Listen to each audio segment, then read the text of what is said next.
Theater presents Raymond Burr and Paul Picerni.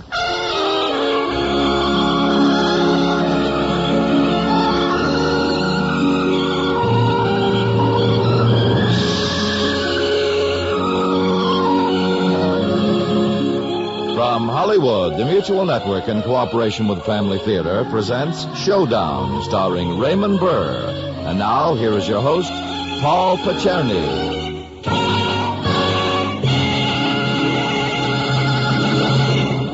Thank you, Tony Lafrano. Family Theater's only purpose is to bring to everyone's attention a practice that must become an important part of our lives if we are to win peace for ourselves, peace for our families, and peace for the world. Family Theater urges you to pray. Pray together as a family.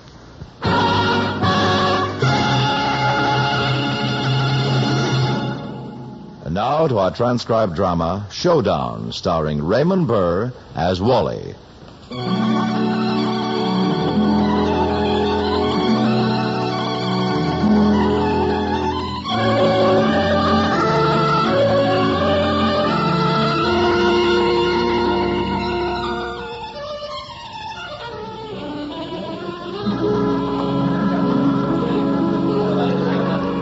All right, Wally. You know what I want? Yeah, Dave, I got it. Fine. Now, remember, head back when the camera moves in. I want to see your eyes. Right. Head back. All right, fine. Positions, everyone.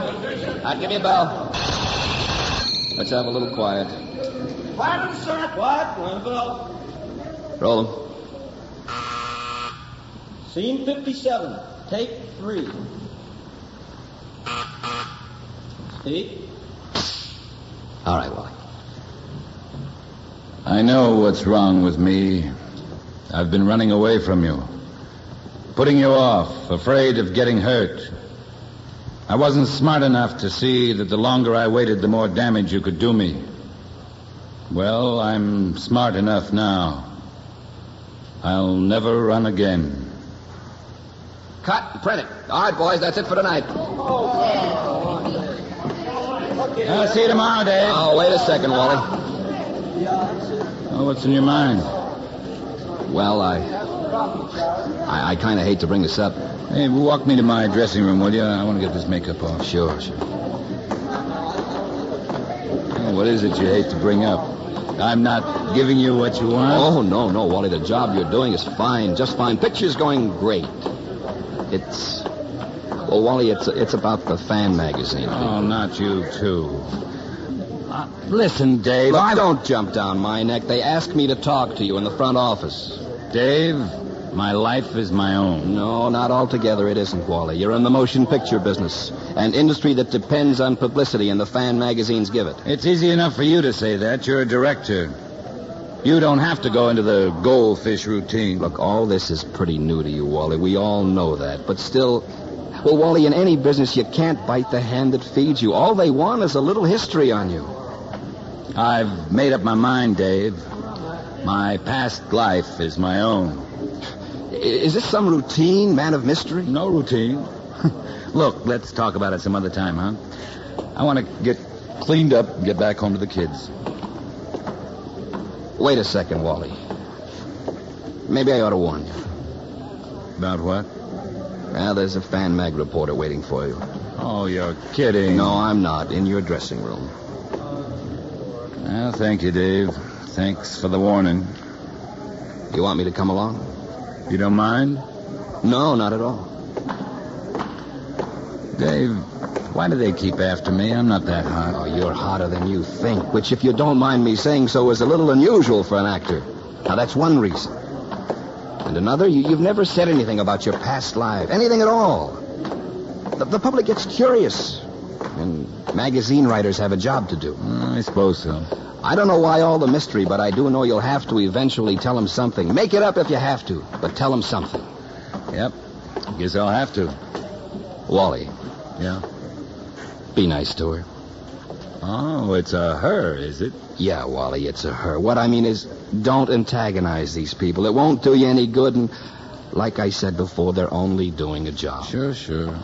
The woman's name is Thelma Jameson. She was out at your house with a photographer 2 or 3 months ago. Made a layout on you and your wife and the kids. Just in case you don't remember. I get the message. Fine. Oh, here we go again.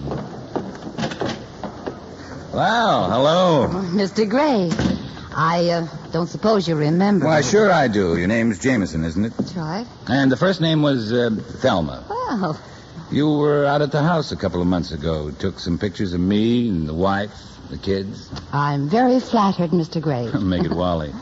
Sit down, Miss Jameson. Thank you.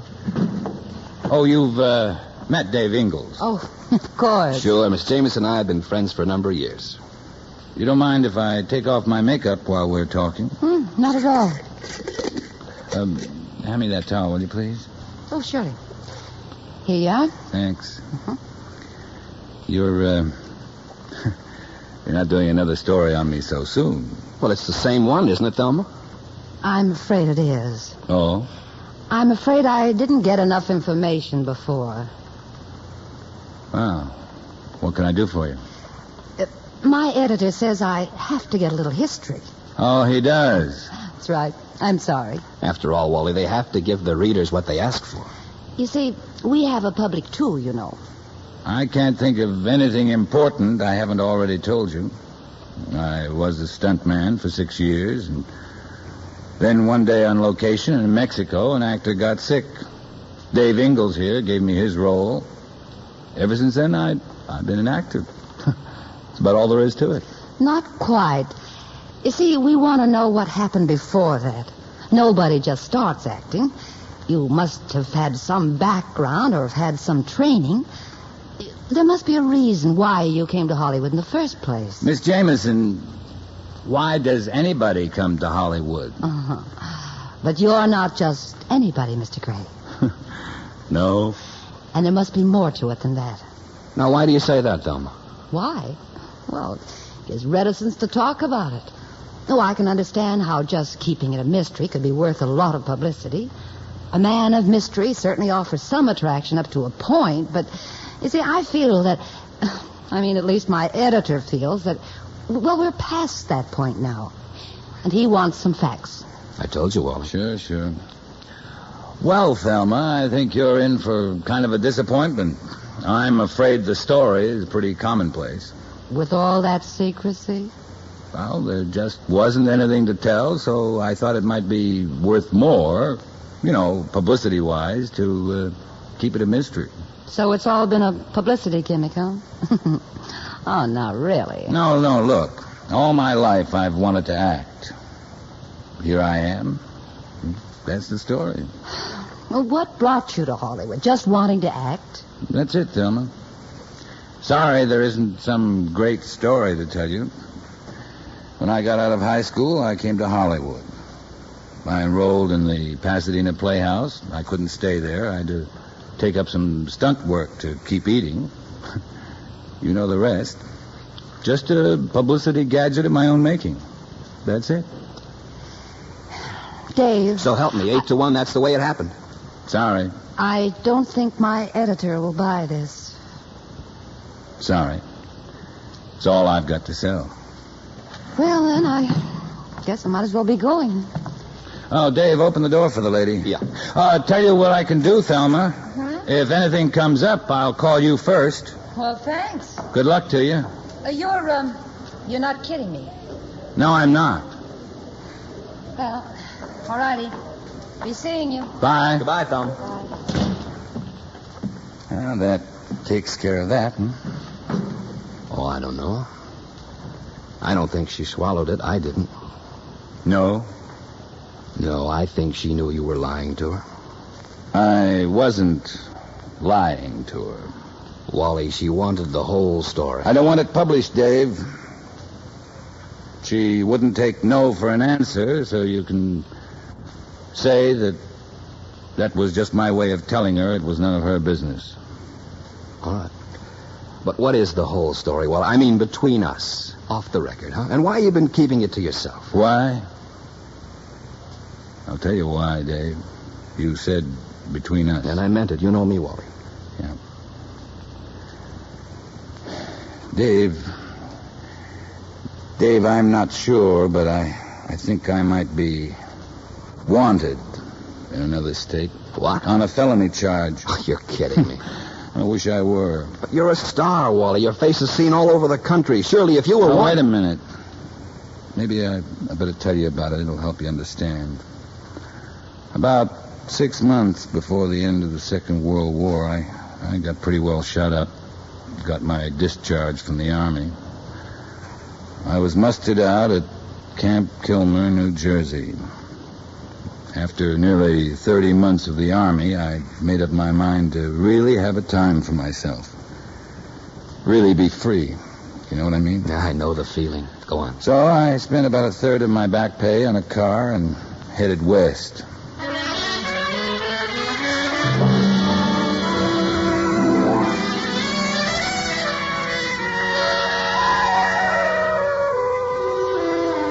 I'd made up my mind to see some of the country I'd been fighting for. It was going to be a grand tour, including all the points of interest. It was going to be, but it didn't turn out quite that way. Just outside of Columbus, Ohio, on the second night of my grand tour, I saw a soldier by the side of the road trying to catch a ride. I didn't really feel like having any company, but I stopped anyway. Pushed open the door and waited for him to catch up. Oh, man, am I glad to see you. I thought I'd never get a ride. Here, get in. Cold night for walking. You're telling me I'm about froze, no lie. So the people wouldn't stop for you. Mister, there just haven't been any people. Gas rationing, I guess. Yeah, there's a war on. At least that's what they told me when they gave me this soldier suit. You on leave? I'm just coming back from leave. Going to Camp Madden. Know where that is? No, it's a new one on me. Anywhere around Chicago? Is that where you're headed? Next stop, anyway. Hey, that'll do me fine. Good.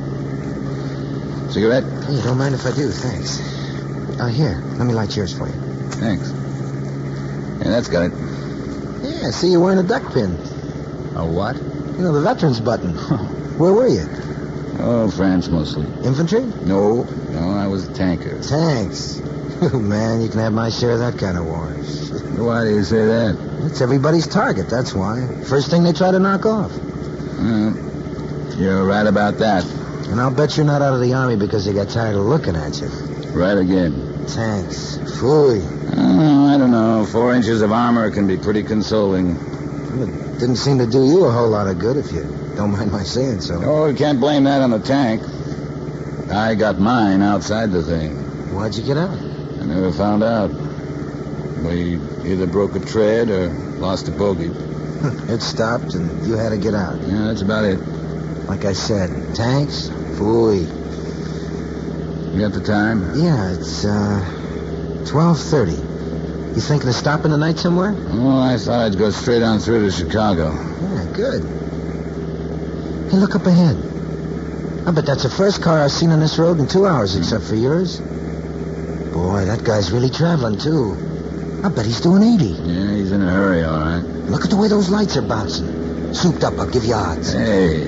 What's the matter? That car's on the wrong side of the road. On the wrong side? He must be out of his mind. He's coming straight at us. Look out!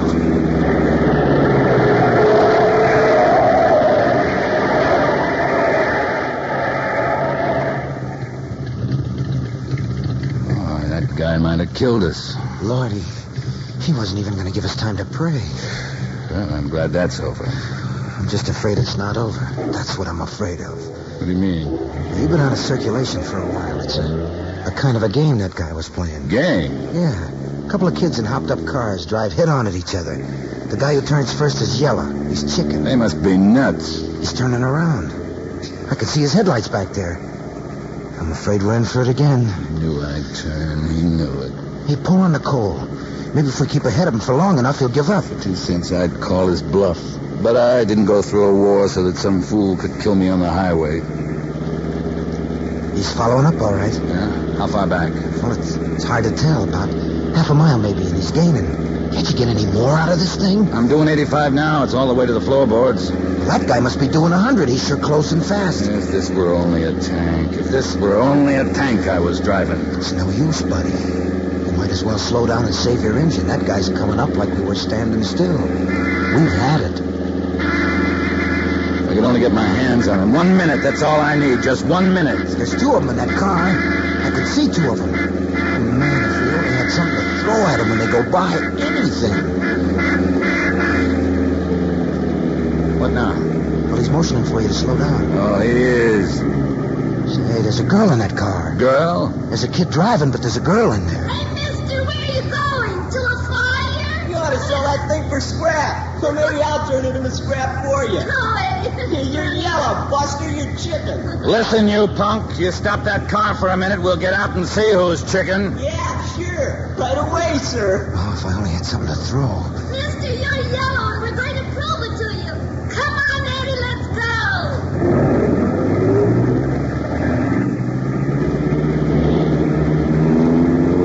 I gotta do it again. That's what's coming. Man, look at him go. 30 months in Europe, and I come home to this. A guy and his girl. It figures. It wouldn't be just a guy alone. He's showing off for his girl. Hey, maybe we'll see a side road and we can... I've been looking for one. Oh, he's gonna do it again. The same thing again. Look. You want to get out? I mean, there's no reason for you to risk your neck again. I might be taking more of a chance walking with those 2 on the road. Here, maybe you better get out. Nah, I'll stick. Look, I'm not gonna turn this time. You're not... But that crazy Listen, kid... I didn't fight anybody in Europe more vicious than those kids. I just declared war on them, that's all. I'll pick you up afterwards, I hope. Well, I'll stick with you. You sure you know what you're doing? No, buddy. I'm not sure at all, but let's go.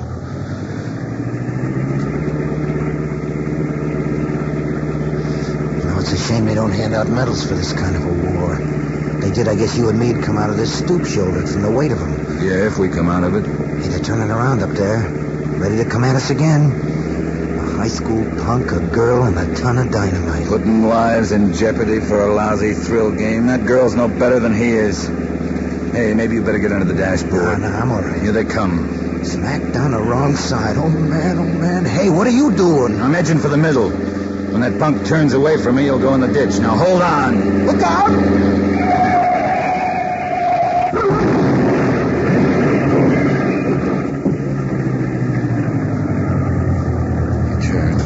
Thank God he turned. I think they hit a light pole. They've had it. Let's get back there. There's a flashlight in the glove compartment. Got it. There's the pole they hit. It looks like they only sideswiped it. Flash that light over on the car. Right. Wow, will you look at that? Man, oh, man. If there's anybody alive in there, it'll be a miracle. Here. Give me a hand on this door. Yeah.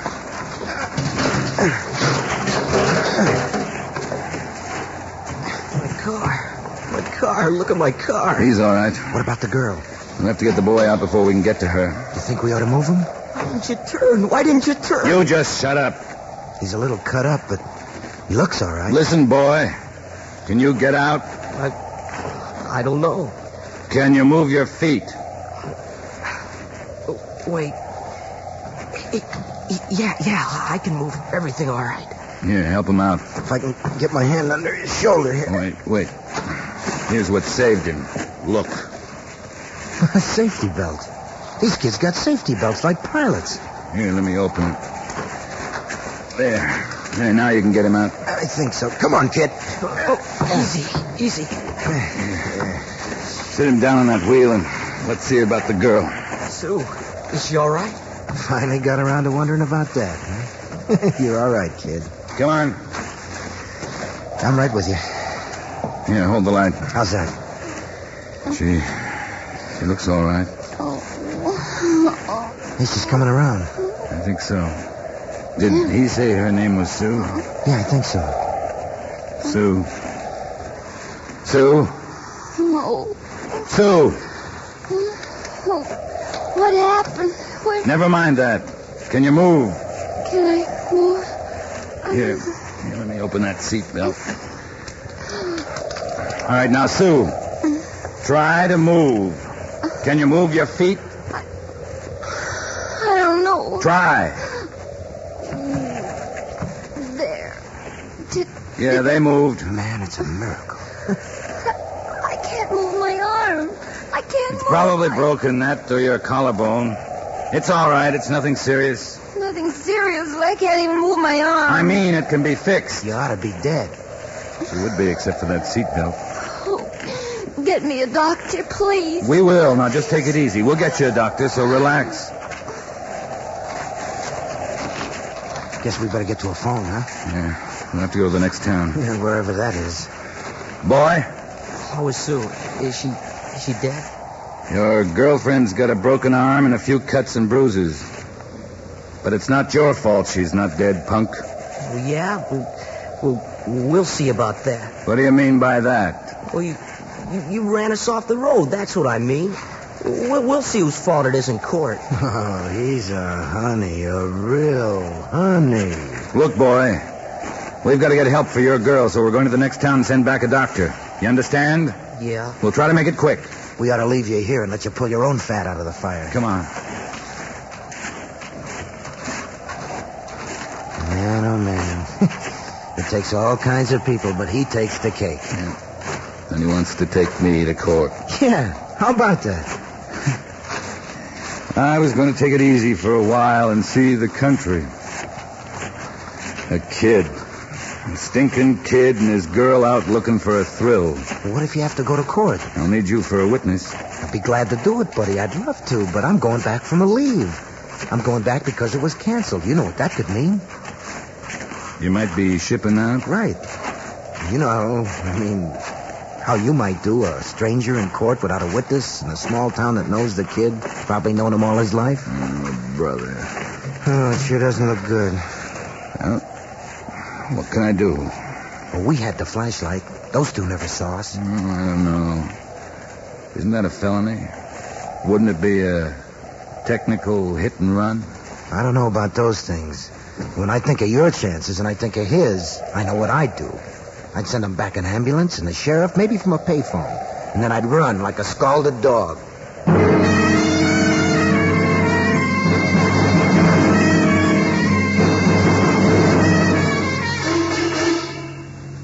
That's what I did, Dave. We called up the sheriff in the next town and told him where the accident was, and then we took off. I left the soldier in Chicago, and I headed on out west. You know the rest. I enrolled at the Pasadena Playhouse. Then when my money began to run out, I got into stunt work. I met you, and now I'm an actor. Uh-huh.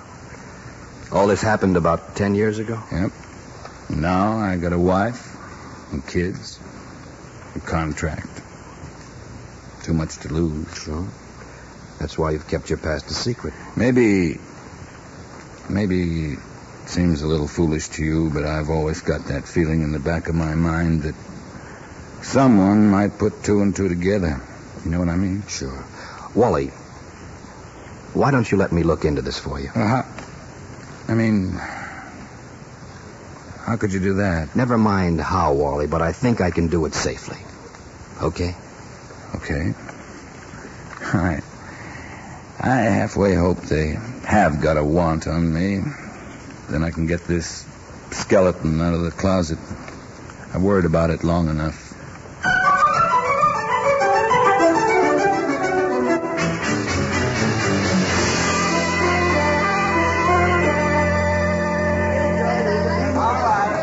Morning, Dave. Wally, ready for work? Yep.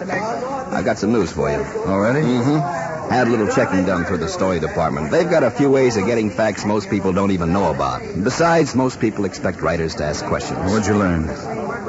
Wally, you know what you've been worrying about for 10 years? Dave, you better come out with it. All right. They called the town where you reported the accident. They got a copy of the accident report. Another car wasn't even mentioned. Wasn't even mentioned? What do you mean? Wally, the kid said he ran into a telephone pole. I guess he got to thinking it over. It seems he had a bad record of traffic violations, and he knew he'd never even stand a chance in court, so he didn't even mention your car. You see, you've been worried about nothing for the last 10 years. Dave, I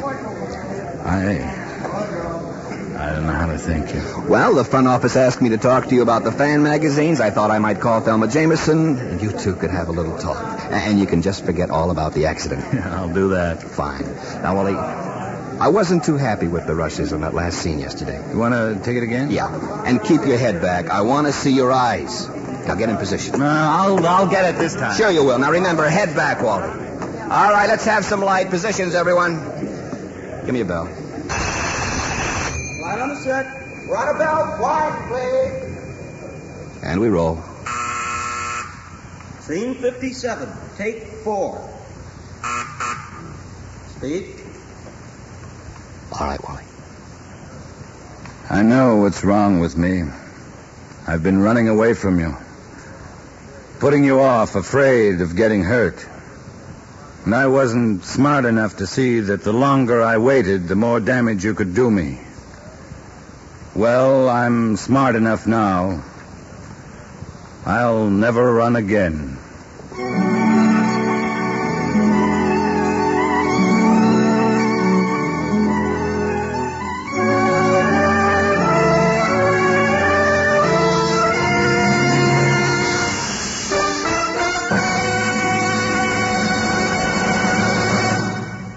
This is Paul Picerni again. When we think of family prayer, we usually picture mothers, fathers, and their children gathered in the home saying their prayers together for a few minutes in peace and harmony. When this can be done, it is a beautiful and rewarding moment of the day. Thousands of families in our country are restoring the old, time-tested values of actually gathering together in prayer. But we have to remember that many of our families are or will be scattered. Military service, business, the trades, the professions we're trained in tear us apart. But this doesn't mean we love each other less. The important thing to remember is that actually we need never grow apart. We need never fear for the loss of our frame of reference. We need never have that sense of feeling alone in the world. We can preserve the great value of family unity. We know our own, and our own know us, as few others ever will take the trouble to know us. And it is prayer for each other that can and will bind us all to each other in a real and valid union. We can bring all of us together at some time each day in a unity that comes from God's protection of families that remain faithful to Him in simple and humble prayer. Though we be at opposite ends of the earth, we're united. And in this great and wholesome way, the family that prays together stays together. More things are wrought by prayer than this world dreams of.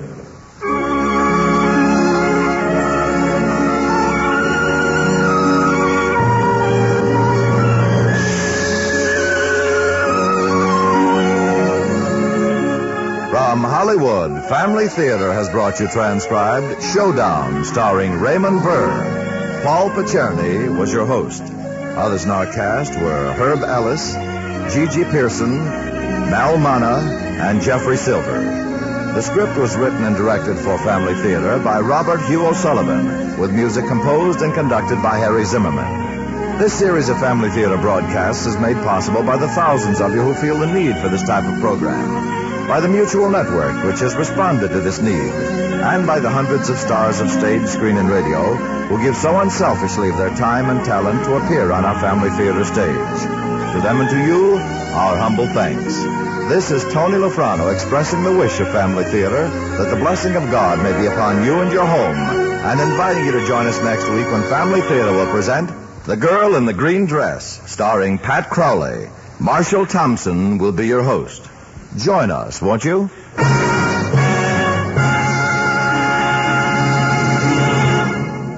Family Theater is broadcast throughout the world and originates in the Hollywood studios of the world's largest network. This is Mutual, the radio network for all America.